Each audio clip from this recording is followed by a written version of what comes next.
let's get to last night's comeback. Buyer, what time do you click off for the radio on a Sunday? It's 5 o'clock local, so 8 Eastern. Okay, so then you drive home. There's no real traffic driving home. Usually get home, and do you settle in and watch the game right away? Do you connect with Brody and Lisa right away? Like, what's your pattern on a Sunday?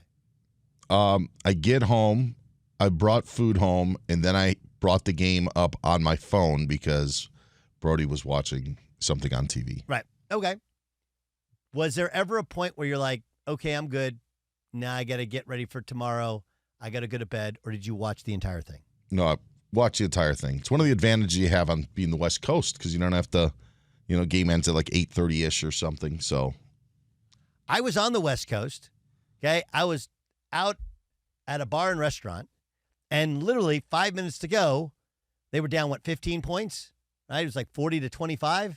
And there was a group that I was kind of watching over their shoulder on this beautiful TV, and everybody collectively, when the Ravens scored the touchdown to give them 40, was like, that's it. That's all. Not even pay attention anymore. That's literally what happened. And then I get back last night, and I look at my phone, and you guys are on the group text, and I'm like, I don't even know what happened. So I had to go back and watch. I mean, it was a long day, a long weekend of watching a ton of football. Here's Josh Allen. He had a message to fans that left the stadium early. Our team didn't quit. I think there's people that left the stadium. That's okay. We'll be fine, but have some faith next time. Here's Josh Allen on how they came back and won. It took everybody there. Just proud of our team for staying in it. No one on the sideline blinked. Down 15 points, whatever we were, with 5-6 minutes left, staying with it. Fans leaving, the stadium. You got to play this game for 60 minutes, and that's a really good outfit that we just played. And God willing, we take care of business how we're supposed to, and how we think we will. It's probably a team we'll see again. So they're a greatly coached team. Hats off to them for having a really good game plan. But we stuck in there, and I'm just proud of our guys. Doug Gottlieb Show here on Fox Sports Radio. It's a little counterintuitive that a team that can run the football with Derrick Henry, can run the football with Lamar Jackson, can give up that level of lead, right? Because the old adage is you have a lead, well, that's a running team. They know what they're doing, and they just run it down your throat, and they have two incredible options, right? Arguably, or maybe inarguably, the greatest running quarterback of all time in Lamar Jackson. And Derrick Henry has been, if not the best running back in the league, in any conversation of the best running back in the league, last 5 to 7 years? Okay. So you have those two, a good offensive line. The other team's got to be tired. Defense has been on the field a bunch. Game should be over. I didn't know this until after the comeback and win that John Harbaugh, his teams had suffered more comebacks than any other coach in the NFL. Here's Harbaugh on what happened. Very disappointing.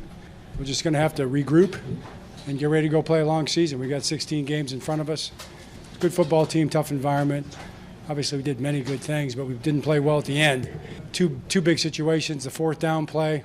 That's kind of a play that you don't really expect to happen. That's pretty lucky play, but they made it. Between the scrambles, Josh Allen played a great game, obviously, especially at the end in the fourth quarter to make those plays. Scramble plays, extended completions, and then a couple big pass plays. So that's it. We're disappointed, but we'll be fine. Yeah, I think there's a couple different parts to it. Remember, after getting up 40-25, when I clicked it off, it was because the Bills punted on the next possession.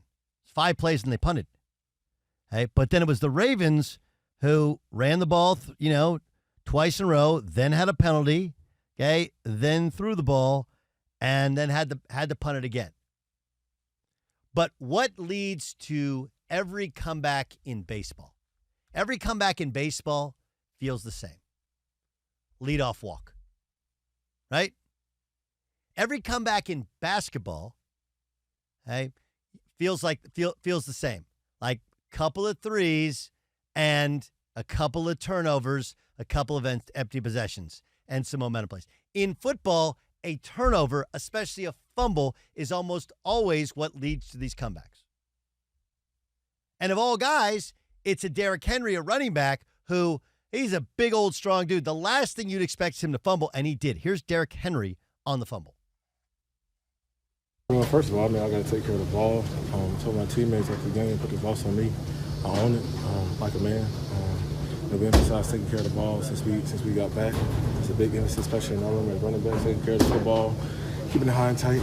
Got like a days ago, and they made a play, but I put this boss on me. I take care of the ball. I feel like it'd be a different situation. But as far as offense, we just got to execute, and we didn't do as well, at the end. So we just got to look at the film and correct it. Now look, there's a miracle fourth down catch, right? That also happens. I mean, think of Brady in the Super Bowl down 28-3, right? What leads to it? Turnovers and, oh yeah, by the way, Julian Edelman catching a football in a once-in-a-lifetime catch.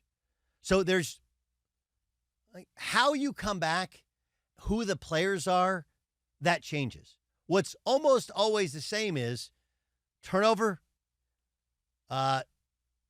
miracle, like one incredible momentum shifting miracle play, and then the offense becomes, goes into a shell and becomes the turtle. Because yes, there was the fumble. Yes, that changed everything in the game. But the Ravens had two other possessions where 3 and out and 3 and out in the fourth quarter. You got to keep playing. Right? And I'm not being critical of Harbaugh. Look, first year as a Division I head men's coach, up 14 to Youngstown, up 14 late to Oakland. Like we've suffered these before. I know what happens. You feel that.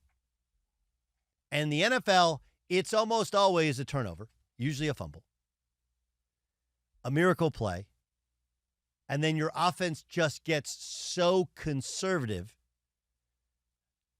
that the defense salivates, gets a stop, and then you got a Josh Allen who's a special, special player. The last part to it is I understand Josh Allen has not gotten to a Super Bowl yet. I understand that Josh Allen has, at times, tried to do things too much on his own. I do understand also that if we're honest with ourselves, they were still down 40-25, right? Like, let's not lose track of most of the game was dominated by the Ravens offense. But there's no additional level of clutchness in your ability to come back. And you're like, well, he hasn't done the playoffs. Yes, he has. When they lost to the Chiefs a couple years ago and they had the 13-second, comeback drive, kick the field goal, and win in overtime, he played a perfect game under an immense amount of pressure as a player. Last night, there's an immense amount of pressure on him to deliver in the clutch, and he did. It doesn't mean that he's the clutchest player in the NFL from week one, and I do reserve the right to go, hey, maybe the fact that the Ravens were up means the Ravens are that much better. They just went in the turtle in the shell, and that's why they lost. All those things are possible. But I've never understood the mentality of fans, the mentality of broadcasters to call out the clutchness of a player who's shown you that they can, in fact, be clutch. They can, in fact, pull off miracles. Sometimes it's those miracles, those comebacks, those clutch performances, they may not always come out in an AFC championship game or an AFC playoff game. His actually has. But you can't. I just struggle with the mentality that you can only be clutch in the playoffs, not clutch in the regular season. Regular season clutch doesn't count. Just some food for thought for you.